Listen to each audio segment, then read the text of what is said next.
Center of Excellence. Government-funded research. International Partnership Program KL, deemed to be university. BJP party ఆధ్వర్యంలో రాష్ట్ర వ్యాప్తంగా ఇప్పటికే రైతులకు మద్దతుగా ఇప్పటికే ధర్నా కార్యక్రమం నిర్వహించడం జరిగింది. అందులో భాగంగానే కాటిపల్లి వెంకటరమణారెడ్డి కామారెడ్డి ఎమ్మెల్యే ఒక ధర్నా వద్ద ఉన్నారు. వారిని అడుగుతారు. సార్ చెప్పండి, ఈ ధర్నాను ఉద్దేశించి కాంగ్రెస్ ప్రభుత్వం మీరు ఏం చెప్తారు సార్? ఇవాళ కాంగ్రెస్ ప్రభుత్వము రైతు వ్యతిరేక ప్రభుత్వం అనేది నిర్ణయం అయిపోయింది. రైతులకు ఉచిత హామీలు ఇచ్చేసి ఇప్పటి వరకు కూడా ఏం చేసింది లేదు. రైతు భరోసా కావచ్చు, రైతు రుణమాఫీ కావచ్చు, కౌలు రైతులు కావచ్చు, క్వింటాల్ భరోసా కావచ్చు, ఏది కూడా ఇప్పటివరకు ఇచ్చింది లేదు. సరే, అది పోనివ్వండి. అకాల వర్షాలు వచ్చినాయి, ప్రకృతి వైపరీత్యం వల్ల, వడగళ్ళ వాన వల్ల ఇవాళ వేలాది ఎకరాలలో ప్రతి నియోజకవర్గంలో వేలాది ఎకరాలు పోయినాయి. రాష్ట్ర వ్యాప్తంగా లక్షలాది ఎకరాలు మొత్తం నష్టపోయింది. 100కు 100% నష్టపోతే ఈ అధికారులు 20%, 30% నష్టపోయిందని చెప్తున్నారు. వాస్తవంగా ఏప్రిల్ మాసంలో ఎండింగ్లో వస్తే పంట 90% చేతికి వస్తుంది, ఏదన్నా ఏమన్నా తేడా అయినా కానీ మార్చి మాసంలో ప్రతి పంట పూత మీదనో కాత మీదనో పండుగ మారే టైమో పాలు పట్టే టైంలోనూ తయారవుతుంది. ఇవాళ వరిని తీసుకుంటే వడ్ల ఇత్తు ఇవాళ గట్టిపడే సమయంలో వచ్చి రాళ్ళు పడితే మొత్తానికి పంట నష్టమైంది. 100% పంట నష్టమైనటువంటి ఈ కార్యక్రమంలో కనీసం ప్రభుత్వము వచ్చి ఎలక్షన్ కోడ్ రాకముందే అనౌన్స్మెంట్ చేయాలి. కనీసం అది చేయలేదు. పడ్డ తర్వాత అట్లా అన్ని జిల్లాల్లో జరిగిన తర్వాత కోడ్ వచ్చింది. సరే, కోడ్ వస్తే కోడికి నేచురల్ కెలామిటీకి సంబంధం లేదు, ప్రకృతి వైపరీత్యం వస్తుంది. ఇప్పుడు తుఫాన్ వచ్చింది అనుకుందాం. తుఫాన్ వస్తే ప్రభుత్వం పనిచేయదా? అధికారులు రారా? ఇవాళ రైతుల దగ్గరికి ఎందుకు రావట్లేదు? మరి తుఫాన్ వచ్చినప్పుడు కోడ్ ఉందని ఇంట్లో కూర్చుంటే మరి రవాణా సౌకర్యం ఎట్లవుతుంది? విద్యుత్ పునరుద్ధీకరణ ఎట్లవుతుంది? మరి ప్రజలకు ఆవాసం ఎట్లా ఏర్పాటు చేస్తారు? మరి అది కూడా ప్రకృతి వైపరీత్యమైనప్పుడు ఇది కూడా ప్రకృతి వైపరీత్యం అయింది కదా. ఎక్కడెక్కడో కంబాలు పడిపోయినాయి, చెట్లు ఇరిపోయినాయి, అవన్నీ క్లియర్ చేశారు. కానీ రైతుకు నష్టమైనప్పుడు ఈ ఎకరాకు ఇవ్వాల్సినటువంటి నష్టాన్ని, పూర్తి నష్టాన్ని ఇవ్వట్లేదు. ఫసల్ బీమా ఉపయోగించరు, రైతుకు ఇన్సూరెన్సు చేయరు, పంట బీమా తీసుకోరు, దొంగ విత్తనాలు అరిగట్టారు. మళ్ళా రైతుకు మీదికెళ్ళి ప్రకృతి ద్వారా వచ్చినటువంటి నష్టాన్ని, వైపరీత్యాన్ని ప్రభుత్వం భరించాలా? ఎకరానికి 25,000 ఇవ్వాల్సినటువంటి ఈ ప్రభుత్వము ఇప్పటి వరకు కూడా కనీసం మాట లేదు, ఉలుకోలేదు. ఎలక్షన్ల ఆలోచన ఉన్నారు తప్ప ఎటువంటి ఆలోచనలు లేరు. అనౌన్స్మెంట్ చేసి అది రాష్ట్ర రైతాంగానికి వాళ్ళు వెన్నుదన్నుగా ఉండాల్సిన సమయంలో కనీసం మాట్లాడలేదు. ఇది రైతులు గమనించాలా. రైతులకు భారతీయ జనతా పార్టీ మద్దతు ఉంది. ఖచ్చితంగా మేము రైతుకు ఎకరాకు నష్టపోయిన 25,000 రూపాయలు ఇచ్చే వరకు మేము ప్రభుత్వం వెంబడ పడుతూనే ఉంటాం. ఖచ్చితంగా డబ్బులు కట్టిస్తాం రైతులకు. అంటే 100 రోజుల గ్యారంటీకి సంబంధించి చూస్తున్నట్లయితే పోర్టెంట్ హామీలుగా ఇప్పటి వరకు ప్రజలకు వచ్చి కూడా రేవంత్ రెడ్డి ఇప్పటి వరకు ఏ విధి విధానాలు కూడా ఎక్కడ కూడా కనిపిస్తలేవు. ఆ విషయంలో మీరు ప్రభుత్వానికి మీరు ఏం చెప్తారు సార్? అన్న, ప్రభుత్వం ఎన్నికైన తర్వాత 14 రోజులు అసెంబ్లీ నడిపిండు. 14 రోజులు శ్వేతపత్రాలు రిలీజ్ చేశారు. పాత ప్రభుత్వం దొంగ ప్రభుత్వము, పాత ప్రభుత్వం అసమర్థ ప్రభుత్వము, పాత ప్రభుత్వం చిప్ప చేతులు పెట్టిపోయింది. చిప్పలో మళ్ళీ మీరు రూపాయి వేస్తే తప్ప మేము ప్రజలకు ఇవ్వలేమనే పరిస్థితిలో పాత ప్రభుత్వాన్ని బదనాం చేసుకుంటూ బతికారే తప్ప ఆ చిప్ప మరి అప్పుల పాలైనటువంటి తెలంగాణని ఎలా పైకి తీసుకురావాలి, ఎలా నిర్మూలన చేయాలి, ఎలా అయితే అప్పులు తగ్గిపోయి ఆర్థిక సామర్థ్యం పెంచాలా అని చెప్పి ఆలోచన లేకుండా ఎంతసేపు కాళేశ్వరాన్ని చూపెడుతూ అదేమన్నా బర్రెనా, గట్ల బర్రెనా, మళ్ళా పోయి పొదిగెంతుంది, ఎన్ని లీటర్ల పాలిస్తుంది అని చెప్పడానికి. అది కూలింది, పలిగింది. ఆల్రెడీ సెంట్రల్ నుంచి ప్రాజెక్టు రిపోర్టు కూడా ఇచ్చేశారు. అది పనిచేయదు, అది బొగ్గు గనుల ఏరియాలో ఉంది, అది పనిచేయదు అని చెప్పి తిరిగి మళ్ళీ మీరు పోయినరు, ఒకసారి చూసారు, మళ్ళీ అసెంబ్లీ నుంచి ఉన్నందరినీ బస్సులలో తీసుకుపోయారు, కాళేశ్వరం చూపెట్టారు. అన్న, రాబోయేది రెండు నెలల లోపల ఎండాకాలం ఉందని తెలిసి జనవరి ఫిబ్రవరిలో కూడా అలసత్వం ఏంటి?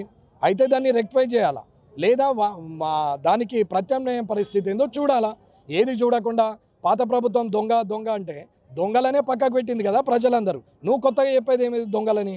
కానీ నువ్వు మంచోడువా దొంగవా అనేది నువ్వు నిర్ణయించుకోవాలి. కానీ అది చేయకుండా 100 రోజులు దాటిపోయినాక విధి విధానాల గురించి కాదు, ప్రస్తుత పరిస్థితుల్లో ఇప్పుడున్న సమయానికి అనుగుణంగా ఇప్పుడున్న వాతావరణ పరిస్థితులకు రైతులకు నష్టం జరిగింది కాబట్టి ప్రభుత్వం ఏం సాయం చేస్తుంది అనేది మేము డిమాండ్ చేస్తున్నాం. ప్రజా సమస్యలపైన ఉన్నటువంటి 17 పార్లమెంట్ స్థానాల్లో ఎన్ని స్థానాలు మీరు కైవసం చేసుకునే అవకాశం ఉంది? అన్న, ఇవాళ రైతు దీక్షకు వచ్చినాం మేము, పార్లమెంట్ ఎలక్షన్ల కోసం రాలేదు. దాని గురించి తర్వాత మాట్లాడదాం. రైతులకు కావాల్సినటువంటి పరిస్థితిలో ఎట్టి పరిస్థితుల్లో వారికి 25,000 రూపాయలు ఇవ్వాలా, ఈ ప్రభుత్వం మెడలు వంచైనప్పుడు డబ్బులు ఇప్పించే పరిస్థితికి తీసుకొస్తాం. మేము ఊరుకునే ప్రసక్తే లేదు. ఓకే, అంటే ఫోన్ ట్యాపింగ్ వ్యవహారం చూసుకున్నట్టయితే ఈడీ సంస్థలు కూడా కేంద్ర సంస్థ ఆధీనంలో నడుస్తాయి కాబట్టి వాటిపైన ఎందుకు చర్యలు తీసుకోలేకపోతున్నారని చెప్పవచ్చు. ఫోన్ ట్యాపింగ్ సెంట్రల్ గవర్నమెంట్కు ఓన్లీ రక్షణ శాఖకే సంబంధం ఉండి ఉంటుంది.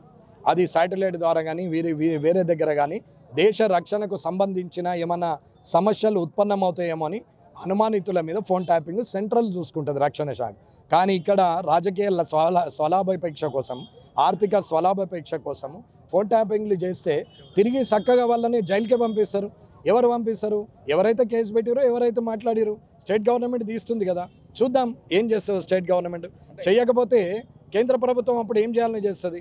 ఎగ్జాంపుల్ ఉదాహరణకి లిక్కర్ స్కామ్ది స్టేట్ గవర్నమెంట్దే బయట పెట్టారు, దాన్ని మీద కంప్లైంట్ ఈడీకి వేసారు, అప్పుడు సెంట్రల్ గవర్నమెంట్ ఎంట్రీ అయింది. అంతేగాని డైరెక్ట్గా సెంట్రల్ గవర్నమెంట్ ఎంట్రీ కాలేదు కదా. ఎన్ఫోర్స్మెంట్ డిపార్ట్మెంట్ అనేది స్వయం ప్రతిపత్తి గల ఈ డిపార్ట్మెంట్. ఒక ప్రధానమంత్రి చేతిలోనో ముఖ్యమంత్రి చేతిలోనో ఏ డిపార్ట్మెంట్లో నడవవు. అవన్నీ అటానమస్ డిపార్ట్మెంట్లు. ఎక్కడైతే అభద్రత జరుగుతుందో, రాజ్యాంగానికి ఇబ్బంది కలుగుతుందో, ప్రజలకు నష్టం కలుగుతుందో అప్పుడు ఆ డిపార్ట్మెంట్లో యాక్టివేట్ అవుతాయి. ఓకే, చివరగా సార్, రైతుల కోసం కేసీఆర్ ఈరోజు కరీంనగర్కి వెళ్తున్నారు. ఆ విషయంలో కేసీఆర్కు ఈ యొక్క వేదిక ద్వారా ఏం సవాల్ విసురుతారు మీరు? ఆయన చేసిన పనికి ఆయన క్షమాపణ చెప్పుకోవాల్సిన అవసరం ఉంది. కానీ ఆయన ఏం చేస్తాడండి? మొన్న ఆ దేశంలో గుల్లలేదా, ఈ దేశంలో గుల్లలేదా అంటే ఆడ ఇడుపు కాగితమైంది, ఈడ ఇడుపు కాగితమైంది. నువ్వు ఇడుపు కాగితం ఇయ్యి, మరి నువ్వెందుకు ఊకుంటున్నావు? మరి నువ్వు సంసారం చేయకు. ఏం మాట్లాడతారండి? ఇదో పద్ధత. మీరు కట్టినటువంటి కాళేశ్వరము అది కూలిపోయింది, అది ఏమైంది? అది కుంగేశ్వరం అయింది. ఎందుకు కుంగిపోయింది అనే దాని మీద ప్రశ్న. ఆ ప్రశ్నకు సమాధానం చెప్పు. 1,65,000 కోట్లు పెట్టి నీవు అక్కడ ప్రాజెక్టులు కట్టి ఇవాళ ఏమో చేసినా అని చెప్పి ఇక్కడ దగ్గరున్నటువంటి మల్లన్న సాగర్లో ఉన్నటువంటి 16 గ్రామాలను తీసుకుపోయి ఊరవతల ఇడిచిపెట్టి ఇవాళ వాళ్ళకు కనీసం బతకడానికి అవకాశం లేని పరిస్థితుల్లో ఉంచి గూలిపోయి ఇళ్ళల్లో, నీరు గారిపోయి ఇళ్ళల్లో సిద్దిపేట దగ్గర పెట్టి ఆడ కూర్చొని గజ్వేల్ దగ్గర పెట్టి ఆడ వాళ్ళను ఉంచినావు. అసలు ఏం చేసినావు? ఎక్కడికి వచ్చినాయి నీరు? నువ్వు మాట్లాడాలి కదా. నువ్వు తిరుగుతున్నావు ఇంకా సిగ్గు లేకుండా, బట్టలు లేకుండా తిరుగుతూ బరివాతలు ఉన్నాడని పక్కోని చూపెట్టుడైంది. ఫస్ట్ నువ్వు బట్టలు వేసుకోవడం నేర్చుకో, నువ్వు నీతిగా ఉండడం నేర్చుకో. నువ్వు ప్రజలను నమ్మించేంతటి తెలంగాణ ఉద్యమం కాదు, అది ఎమోషన్. తెలంగాణ ఉద్యమం అనేది ప్రతి ఒక్కరి కాంక్ష. ఆ కాంక్షకు నువ్వు ఏది చెప్పినా దానికి నీకు తోడున్నారు. కానీ రాజకీయ లాభాపేక్షకు నువ్వు ఎప్పుడైతే మారిపోయినావో నిన్ను నమ్మే పరిస్థితులు లేరు. కాబట్టి నువ్వు ఎక్కడ తిరిగినా క్షమాపణ నువ్వు చెప్పాలా. చెప్పకపోతే ఉన్న ఈ 39 ఎమ్మెల్యేలలో ఒకడు పోనేపోయిండు, ఇంకొకడు పోతూనే ఉన్నాడు. రోజు పక్కకున్న మనిషి పోయి పక్కకు చేరిండు. నువ్వు దోలుకచ్చుకున్న అందరూ పిట్టలు ఎగిరినట్టు ఎగిరిపోతున్నారు. లాస్ట్కు నీ బిడ్డ పోయి జైలు ఉంది, నీ కొడుకు రేపేళ్ళు ఉండబోతాడు. ఇప్పుడున్న దాంట్లో ఇక కేసీఆర్ గారు పాపం తిరుగుతూ ఉండాలా ఒంటి పక్షి తిరిగా. ముందే బక్క ప్రాణం. ఎందుకు అనవసరమైన ప్రయోగం? ప్రజల కలకల ఏ రాజకీయ నాయకునికి మంచిది కాదు, అది ఏ పార్టీ అయినా సరే. Thank you sir.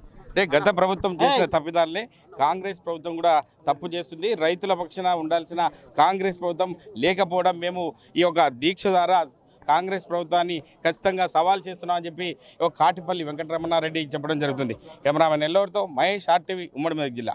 మరిన్ని వీడియోస్ కోసం ఛానల్ ని సబ్స్క్రైబ్ చేయండి. లేటెస్ట్ అప్డేట్స్ కోసం వాట్సాప్ ఛానల్ ని ఫాలో చేయండి. అండ్ లింక్ డిస్క్రిప్షన్ లో ఉంది.